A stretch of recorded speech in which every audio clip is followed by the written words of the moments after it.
Let's start with the basics. How to say hello.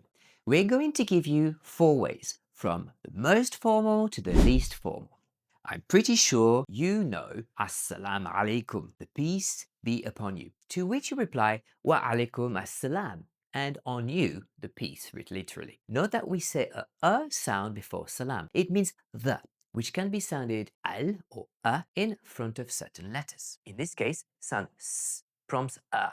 Assalam. Assalam alaikum is quite formal and has a slight religious tone. It is the expression to use in formal settings. If you know the people well, you can shorten the expression to simply salam, to which people will respond salam back. If you want a more neutral greeting, use marHaba, hello. People will answer marHaba back. If they know you and want to bond or joke with you, they will answer marHabtein, literally two hellos. Arabs like to outdo each other in politeness, so they will answer trying to be even more respectful than you, hence the two hellos, which is a little bit of a joke. If it is morning, Arabs will tend to use SubaH al Xeer, or morning in goodness, morning in happiness, to which you should answer SubaH al Noor, or morning in the light, again trying to outdo the other speaker in terms of politeness. These are quite hard to say, so let's practice them again.